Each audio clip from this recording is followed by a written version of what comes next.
What kind of person sneaks into your garage to steal your Wi-Fi, then has the audacity to call you a liar when you catch them red-handed?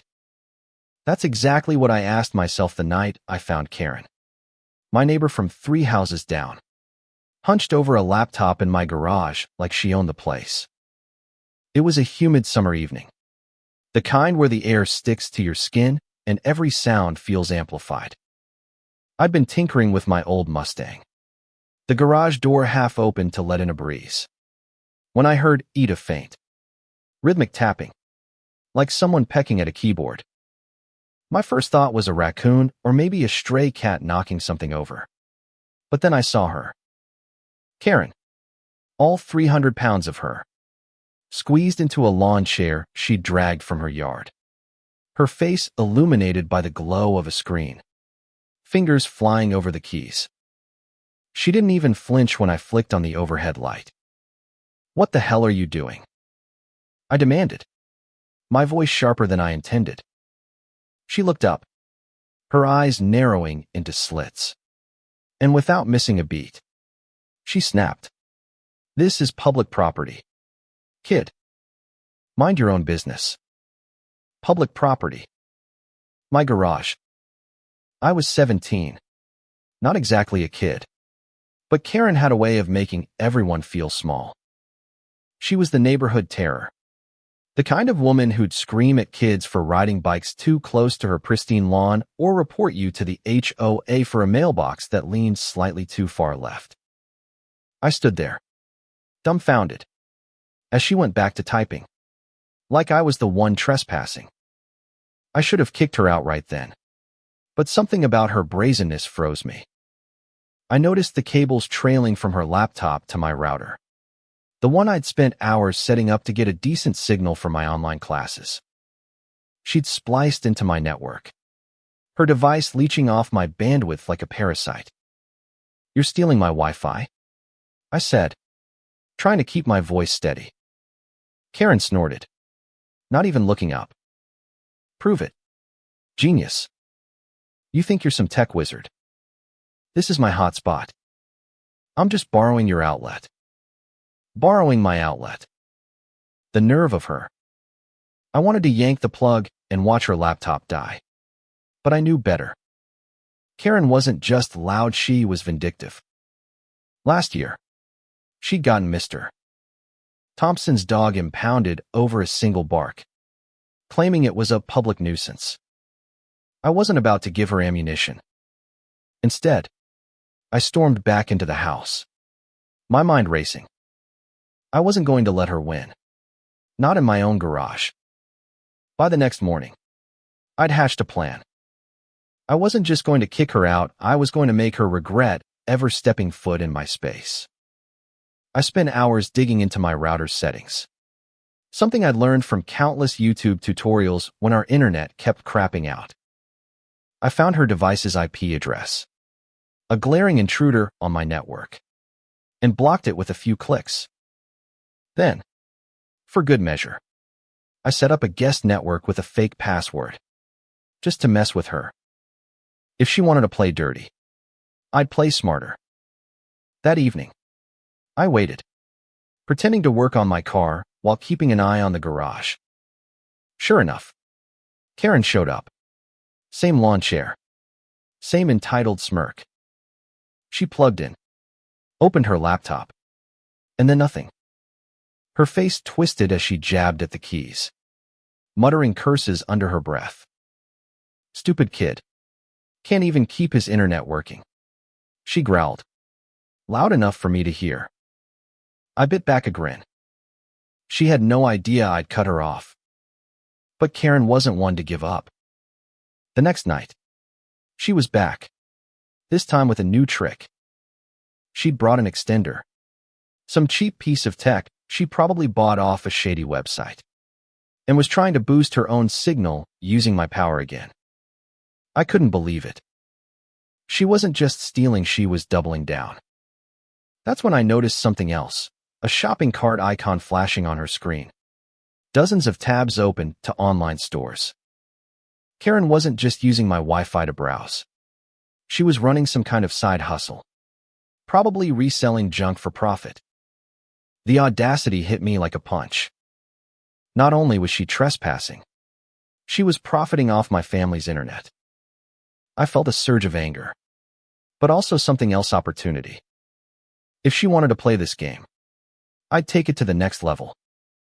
I started documenting everything: screenshots of her IP, photos of her setup in my garage, even a time-stamped video of her muttering about stupid kids while she worked. I wasn't sure what I'd do with it yet, but I knew it was leverage. The twist came a few nights later, when I overheard her on a phone call as she sat in my garage, oblivious to me lurking in the shadows. "Yeah, I've got the whole neighborhood's Wi-Fi now," she bragged, her voice dripping with smug satisfaction. "These idiots don't even lock their routers. I'm making bank while they sleep." My stomach churned. It wasn't just Mesh was stealing from everyone. Mrs. Carter, who could barely afford her meds. The Wilsons, who worked double shifts to keep their kids in school. Karen wasn't just a nuisance. She was a predator. That's when I knew this wasn't just about my garage anymore. This was about justice. I spent the next day researching, learning how to trace network intrusions and compile evidence. I wasn't a hacker, but I was a quick learner, and I had fury on my side. By the time I was done, I had a dossier, IP logs, timestamps, even a recording of her gloating. I wasn't just going to block her, I was going to expose her. The confrontation came on a Friday night, the air thick with tension as I waited for Karen to show up. I'd rallied a small group of neighbors: Mrs. Carter, Mr. Thompson, and his teenage daughter, Lily, who'd been complaining about slow internet for weeks. We stood in the garage, my laptop open on the workbench, the evidence ready to roll. When Karen waltzed in, chair in tow, she froze at the sight of us. "What is this? A witch hunt?" she barked, her voice sharp enough to cut glass. I stepped forward, my heart pounding but my voice steady. "Karen, we know you've been stealing Wi-Fi. Not just mini-veery ones." Her eyes darted to the laptop, then back to me, and for a split second, I saw panic. But then she laughed. A harsh, grating sound. "You think you can scare me, kid? I'm not doing anything illegal. You can't prove a thing." That's when I hit play. The recording of her voice filled the garage, clear as day. "These idiots don't even lock their routers. I'm making bank while they sleep." Her face went pale, her mouth opening and closing like a fish out of water. "Mrs. Carter," gasped, clutching her purse, while Mr. Thompson's jaw tightened.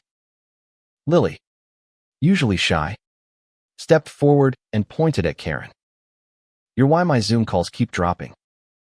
My grades are tanking because of you." Karen tried to recover, her voice rising to a screech. "This is slander. I'll sue you all." But I wasn't done. I pulled up the screenshots, the IP logs, the photos of her setup in my garage. "You've been trespassing, Karen, and profiting off it. We've got everything we need to report you." The air in the garage felt electric, like the moment before a storm breaks. Karen's bravado cracked. She lunged for the laptop, but Mr. Thompson stepped in her way, his voice low and firm. "Don't make this worse." For the first time, Karen looked small, her shoulders slumping as the weight of her actions hit her. But I wasn't finished. I'd found her online store, a sloppy setup on a resale platform, and with a few clicks, I'd reported it for fraud. Then, for good measure, I dumped her virtual cart hundreds of dollars worth of orders she'd been hoarding on my Wi-Fi. Gone in an instant. She stared at the screen, her empire crumbling in real time. The fallout was swift. By the next morning, word had spread. Neighbors changed their Wi-Fi passwords, locked their routers, and started talking to each other for the first time in years. Karen's reputation, already shaky, was in tatters. She tried to save face, claiming it was all a misunderstanding. But no one bought it. The HOA, usually her weapon of choice, turned on her, citing multiple violations based on the evidence we'd shared. She didn't get fined, she got ostracized. Her lawn signs disappeared. Her complaints went unanswered. And her online store shut down within a week. I heard she tried to move, but no one in the neighborhood would give her a reference. Karen, the woman who'd ruled our street with an iron fist, had fallen, and she'd done it to herself. Looking back, I didn't just win a battle, I started something bigger. The neighborhood wasn't perfect, but it was better. Mrs. Carter started a book club. Mr. Thompson and Lily invited me over for pizza to thank me. We weren't just neighbors anymore. We were a community. I learned something. 2. Standing up to a bully isn't just about fighting, it's about exposing the truth and giving people a reason to come together. I wasn't a hero, just a kid with a laptop and a grudge. But sometimes that's enough. Karen thought she could take what wasn't hers and get away with it. She was wrong. And as I sat in my garage, now free of her lawn chair and her cables, I realized something else. The real power wasn't in blocking her IP or dumping her cart. It was in showing her, and everyone else, that no one gets to steal from us, not our Wi-Fi, not our trust, not our peace.